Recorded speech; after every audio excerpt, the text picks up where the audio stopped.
Hi there guys, I'm Alex. And I'm Rachel, and welcome to another episode of OMGeek. On this episode, the OMGeek crew went and watched The Hobbit, Desolation of Smaug, and we're going to talk to you a little... Papa!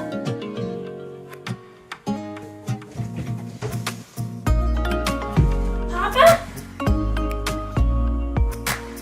Papa? Get out of here! What the fuck?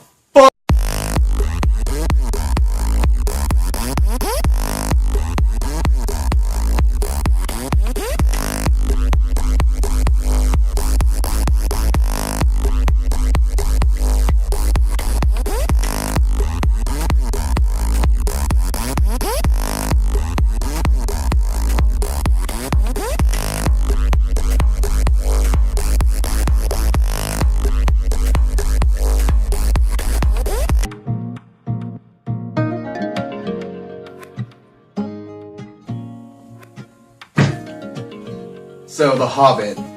My favorite character in this part 2 of Hobbit was Legolas.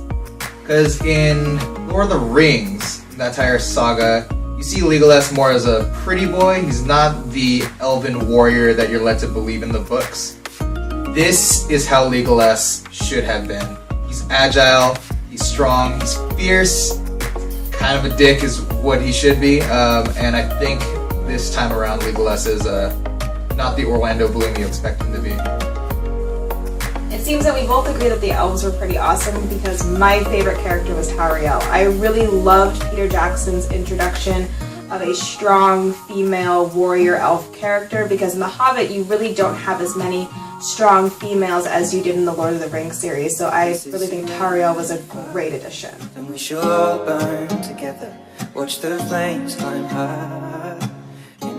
My favorite scene was by far the river scene, where all the dwarves and Bilbo are in barrels, jettisoning down a river stream with orcs on their tails, and in one part of it, and if you watch the movie you'll know what I'm talking about, is he ricochets off several walls, several rocks, and kills a bunch of orcs, rolls over them, lands in a pile of them, and then comes out with his own body armor, spins to win, and then jumps back into the lake.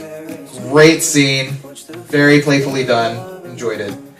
It's also great of how they made it so that the dwarves were working together. They were taking weapons from the orcs, passing them down the line, killing orcs with them. It was really, really well done.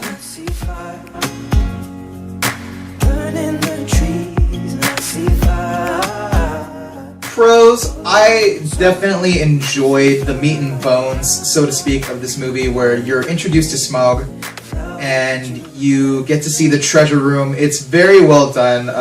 Great big room, lots of treasure. So good job, Peter Jackson. I really enjoyed the work Benedict Cumberbatch did on Smaug's voice. I really felt that he brought to it the cunningness, the real danger, still the evil playfulness that Smaug has, where he kind of toys with Bilbo, but you know at the end that if they don't do something, he's just going to destroy the whole place, kill everybody. He's going to do whatever it takes to get and keep that goal that he has. And speaking of Benedict Cumberbatch, he also did Sauron's voice, so we see in the second part of The Hobbit that Sauron is back. How did the dwarves feel about this? Don't care, it's not up my mountain. Okay then.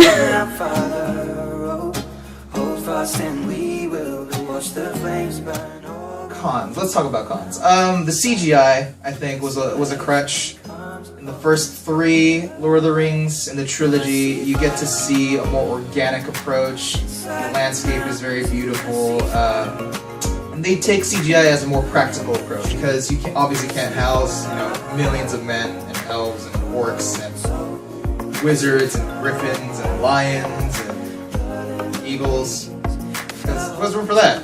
So the CGI, I get it, I understand. But in this one, I would like to have seen the organic approach, where the CGI was complementary to what was already produced. I really didn't like how it ended.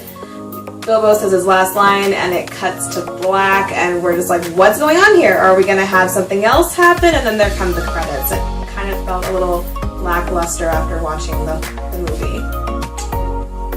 I'm okay with cliffhangers just because you know that there's going to be a third part. Okay, what I do care about is the movie experience was fantastic. I enjoyed the movie very much. I did not and would not enjoy the couple behind me. If I find you people, I'll slay you. I'll slay you and your family, and this is why we can't work with a dwarf. you know what? I'm done.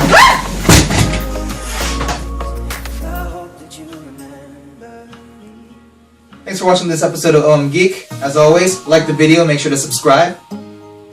And follow us on Facebook and Twitter to get more OMGeek. We'll see you next time.